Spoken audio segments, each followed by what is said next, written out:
स्वागत है आप सभी का आपके अपने YouTube channel back to education पे। देखिए लर्नर्स, भाई अभी एक HSSC की तरफ से एक न्यूज़ आई है कि भाई PTI का जो एग्ज़ाम है वो अभी नेक्स्ट मंथ में होगा।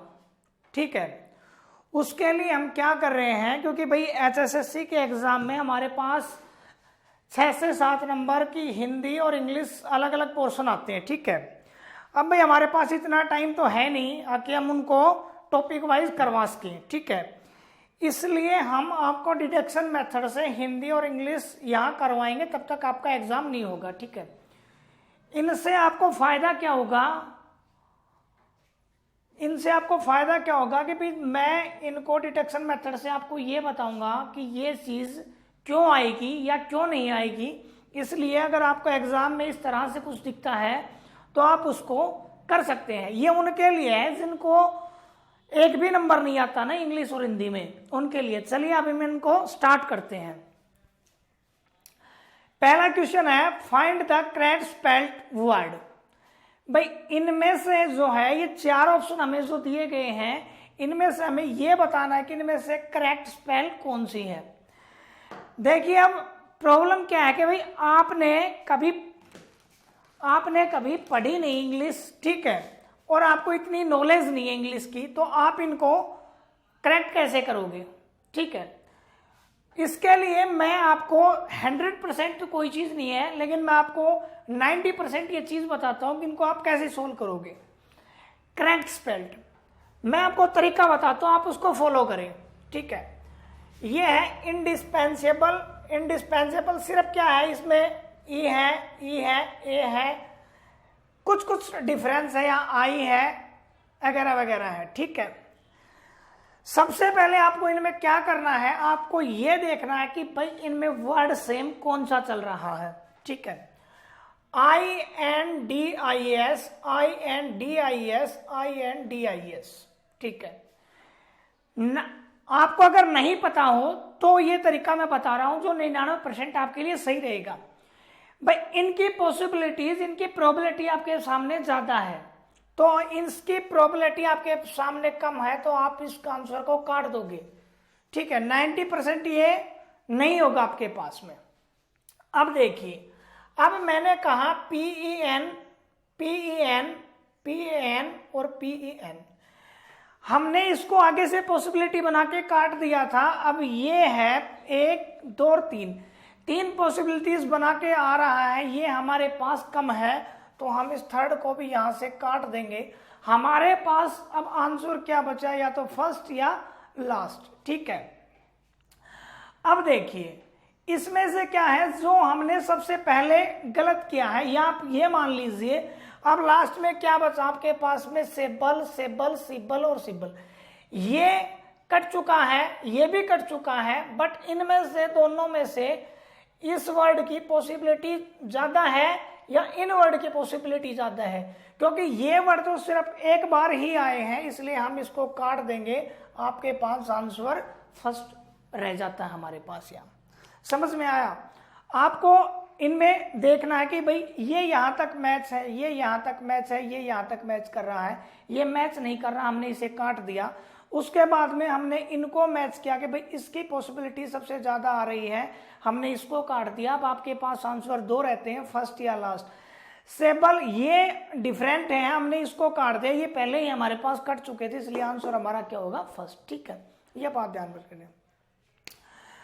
अगला है फ्रेजल वर्ब है या एक्सप्रेशन है, या ये फ्रेजल वर्ब मैंने ये लिखा नहीं जो इसके सामने जो दिया जाता है, लेकिन हमारे पास ये 1 वर्ड सब्स्टिट्यूशन पूछा गया है। अनेक शब्दों के जो एक शब्द होते हैं वो है ये। ठीक है, देखिए भाई इनके लिए ज्यादा कोई मेथड नहीं है, क्योंकि अगर आपको वकैब याद है तो आप इनको कर सकते हो। चलिए फिर भी एग्जाम आपका नजदीक है, मैं आपको बता देता हूं, क्या पता यही क्वेश्चन रिपीट हो जाए। 1 who totally abstain from alcohol drink, इसका मतलब यह हुआ कि वह व्यक्ति जो ड्रिंक बिल्कुल भी नहीं करता है या ड्रिंक से बहुत दूर रहता है। ठीक है, अच्छा जी, आपने देखा ये ड्रिंक वगैरह के बारे में इसमें जिक्र हो रहा है, आपको थोड़ा बहुत पता है तो देखो 1, 2, 3 एंड 4 इनमें से आपको करना है। प्योरिटेन इसका मतलब होता है नैतिकतावादी, ठीक है, नैतिकतावादी। तो नैतिकतावादी हमें इससे कोई ऐसी सेंस नहीं लग रही है, हम इसे काट देंगे। अच्छा जी, सैमरिटेन, सैमरिटेन का मतलब होता है जो धार्मिक प्रवृत्ति के जो लोग होते हैं वो ये होते हैं, हम इसे भी काट देंगे। पैडेंट, पैडेंट का मतलब क्या होता है? रूढ़िवादी। देखिए वैसे तो इनके अंदर आपको वकैब अगर याद होगी तो ही आप इनको कर सकते हैं। इसका मतलब टी टोटल का मतलब हुआ है ऐसा व्यक्ति जो शराब बिल्कुल भी नहीं पीता हो, ठीक है। अच्छा जी, a snake in the grass, इनमें से आपको मैं एक बात बताता हूं, a snake in the grass, भाई देखो फ्रेजल वर्ब का भी जो लोकोक्तियां होती हैं उनका भी आपको अर्थ तो पता होना चाहिए, पर इसमें मैं आपको एक बात बताता हूं, जो वाक्य सेंटेंस में दिया गया है अगर कभी भी आप उससे मैच खाता हुआ उत्तर अगर उसमें आप उसको टिक लगा के आएंगे तो मैं कहता हूं वो 90% आपका आंसर गलत होगा, ठीक है। इसमें ऐसा कुछ नहीं है, लेकिन मैं फिर भी आपको बताता हूं, ये क्वेश्चन थोड़ा अलग है लेकिन मैं फिर भी आपको फ्रेजल वर्ब के बारे में बताता हूं कि फ्रेजल वर्ब के बारे में जो हमें क्वेश्चंस में दिया गया है, अगर उस क्वेश्चंस के कुछ वर्ड आंसर्स में मिलते हैं हमें और हमें बिल्कुल भी नहीं पता तो हमें उस आंसर को टिक करके नहीं आना है, क्योंकि वो आंसर 19% गलत होता है, ठीक है। क्योंकि हम इसकी हिंदी बनाते हैं और हिंदी से ये इसका लोकोक्तियों का अर्थ नहीं निकलता है, ठीक है। A snake in the grass, snake in the grass का मतलब हुआ, हिंदी का मतलब तो हुआ उसमें भाई घास में सांप, ठीक है। बट इसका मतलब क्या है? कहता है सीक्रेट और हिडन एनिमी, एक सीक्रेट हो और हिडन एनिमी मतलब एक शत्रु हमारा। अनफोर्सीन हैपनिंग, आप इनसे मतलब लगा के चलेंगे, अनफोर्सीन हैपनिंग कि जो हमें दिखाई ना दे रहा हो हमारे साथ हैपनिंग होगा, आप इससे रिलेट कर लो कि क्या ग्रास के अंदर सांप है, दिखाई नहीं दिया, पैर वगैरह गिर गया तो अनहैपनिंग वो होगी हमारे साथ में, ठीक है। लेकिन ये कह रहा है अनरिकॉग्नाइजेबल डेंजर, अनरिकॉग्नाइजेबल डेंजर का मतलब ये होता है कि एक ऐसा शत्रु, ठीक है, जिसका हमें आभास भी ना हो और वो हमारे साथ धोखा कर रहा हो, ठीक है। तो स्नैक इन द ग्रास का मतलब हुआ अनरिकॉग्नाइजेबल डेंजर, ठीक है भाई, यहां तक कंप्लीट। अब देखिए एक फिलिंग इन द ब्लैंक दिया गया है आपके सामने, we are justified in accusing him blank theft. आपको हिंदी नहीं आती कोई बात नहीं है, मत कीजिए आप हिंदी, बट देखो प्रैक्टिस करने से क्या होगा, ठीक है। आपको सिर्फ अगर आपने प्रैक्टिस की हुई है और आपको प्रीपोजिशन का थोड़ा बहुत पता है, जो फिक्स प्रीपोजिशन होती है, एक्यूज, ठीक है, इसको ये भी फॉर्म दी, लेकिन एक्यूज जो वर्ब होती है, एक्यूज किसको फॉलो करता है? एक्यूज ऑफ प्रीपोजिशन को लेता है। आपको कुछ देखने की ही आवश्यकता नहीं है इसके अंदर, ठीक है। ये फिक्स प्रीपोजिशन होती हैं, अगर आपने ऐसे प्रैक्टिस कर ली तो आपको लिए ये हेल्पफुल रहेंगे। अच्छा जी, इनमें क्या होता है देखिए, ये डिडक्शन मेथड से कम कर सकते हैं हम। ही साइंड द लेटर, अगर आपने कभी थोड़ी बहुत भी अगर आपने इंग्लिश पढ़ी हो तो आप इसको आराम से कर सकते हैं। भाई आपको अगर करेक्ट पता है तो आप कर देंगे, बट आपको बिल्कुल भी नहीं पता, आपको थोड़ा बहुत पता है। आपने सुना होगा नाउन एंड प्रोनाउन। नाउन क्या होता है? संज्ञा। भाई किसी का नाम हो गया, कोई प्लेस हो गया, कोई स्थान हो गया, कोई थिंग्स हो गई, वो क्या होती है? नाउन। और कभी कभी जो नाउन को रिप्रेजेंट करते हैं प्रोनाउन, जिसे हम सर्वनाम कहते हैं, इसमें क्या आते हैं? ही, सी, इट, दे, एटसेट्रा, ये आते हैं, ठीक है। तो साइंड ये किसी का नाम नहीं है, इसका मतलब ये नाउन नहीं हो सकता, ठीक है। ही, सी, इट, दे ये नहीं, इसका मतलब ये प्रोनाउन नहीं हो सकता। अब बच गए हमारे पास वर्ब और एडवर्ब। देखिए अगर आपको एक सिंपल सी बात पता है कि भी इंग्लिश का जो स्ट्रक्चर होता है किसी भी वाक्य का, subject plus verb plus object. Subject हमारे पास में, सब्जेक्ट में हमारे पास क्या होना चाहिए? नाउन या प्रोनाउन। तो ही क्या है? हमारा प्रोनाउन, ही हमारा प्रोनाउन होगा। Verb, sign the letter, verb क्या है, हमारे पास वर्ब और ये है, वर्ब के बाद में जो चीज आती है वो हमारे पास क्या है, ये इसका ऑब्जेक्ट। ठीक है।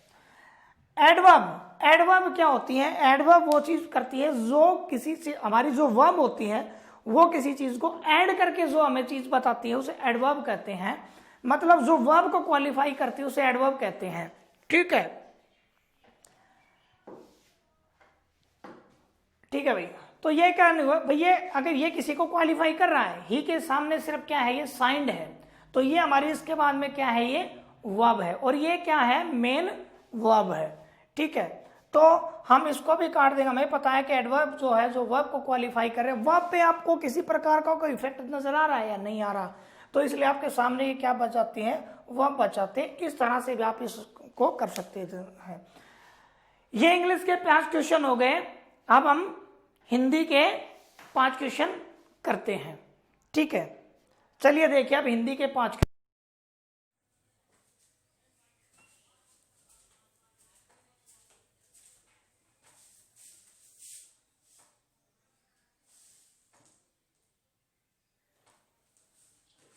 देखिए भाई, हम जो हमने उस क्लास में कंटिन्यू करते हैं, 5 क्वेश्चन इंग्लिश के हमने कर लिए। अब जो नेक्स्ट हमारे 5 क्वेश्चन हिंदी के हैं उनको देखिए।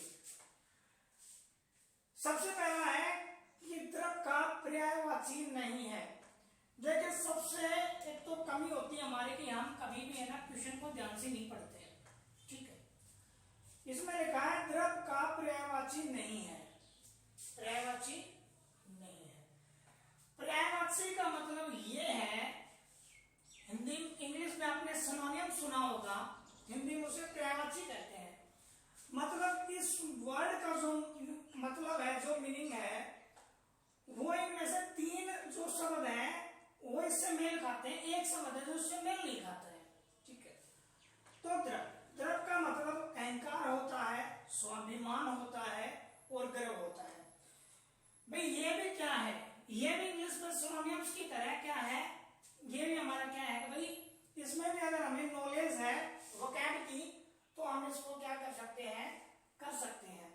ठीक है, बट इनसे फायदा क्या होगा, जो प्रैक्टिस आप यहाँ कर रहे हो, इनसे आपको पता लग जाएगा, और बार बार जब आप इन क्वेश्चनों को करेंगे तो इन्हीं में से वो आपसे एग्जामिनर बार बार क्वेश्चन पुट करता है। ठीक है, अगला है अंधे की लकड़ी। मुहावरे का अर्थ क्या है, अंधे की लकड़ी। मेरे ख्याल से ये जो शब्द है, ये जो मुहावरा है, ये आपने सभी ने बचपन से पढ़ा होगा कि अंधे की लकड़ी की जो शरण कुमार थे वो अपने माता पिता की अंधे की लकड़ी थी। मतलब क्या हुआ, अंधे की लकड़ी का मतलब क्या है, गवार व्यक्ति नहीं, अनपढ़ व्यक्ति। अनपढ़ व्यक्ति हो गया तो इसका मतलब वो थोड़ी भाई अंधे की लकड़ी हो गया। ठीक है भाई, आप इसमें लॉजिक लगाइए, आपको बिल्कुल भी नहीं पता अगर कि अनपढ़ व्यक्ति। अंधे की लकड़ी का मतलब ये होता है कि अगर आपके माता पिता या कोई भी व्यक्ति है जो बूढ़ा है, जवान है, जिसको दिखाई नहीं देता हो, और आप उसकी सेवा करते हो, क्या अनपढ़ व्यक्ति सेवा नहीं कर सकता, कर सकता है, बिल्कुल सर समर्थ होना, ये भी नहीं होगा। अंधे की लकड़ी का मतलब होता है कि एकमात्र सहारा है उनका। ठीक है, एकमात्र सहारा है जो उनका मतलब जो उनकी देखरेख वगैरह करता है। ठीक है, जो शरण कुमार थे वो क्या थे, अपने माता पिता की अंधे की लकड़ी एकमात्र सहारा थे। अच्छा जी, अगला देखो, माला फेरत युग गया, फिराना मन का फेर, कर का मन का डारी दे, मन का फेर, इसमें कौन सा अलंकार है। देखिए, ये क्वेश्चन आपके सामने एग्जाम में आ गया, आपको इसका मतलब नहीं पता, ये कबीर जी का की लाइनें, कबीर जी का दुआ है, मगर आपको इसका मतलब नहीं पता। ठीक है, मैंने जो अपने चैनल पे जो ये आपके लिए डाल रखी हैं अलंकार, कंप्लीट करवा रखा है मैंने, उसमें आपको, उसमें मैंने आपको वो डिटेक्शन मेथड से बताया था, अगर आपको बिल्कुल भी नहीं पता हो तो। ठीक है, सबसे पहले फर्स्ट ऑप्शन पे हम जाते हैं, हमें पता है अनुप्रास। अनुप्रास अलंकार वह अलंकार होता है जिसमें वर्णों की आवर्ती बार बार होती है। तो यहाँ मैं है, फे है, यू है, गे है, वर्णों की आवर्ती रिपीट नहीं है, तो इसका मतलब ये ऑप्शन तो नहीं हो सकता। 25% काम हमारा खत्म हो चुका है। हम आते हैं स्लेश पे। स्लेश का मतलब ये होता है कि स्लेश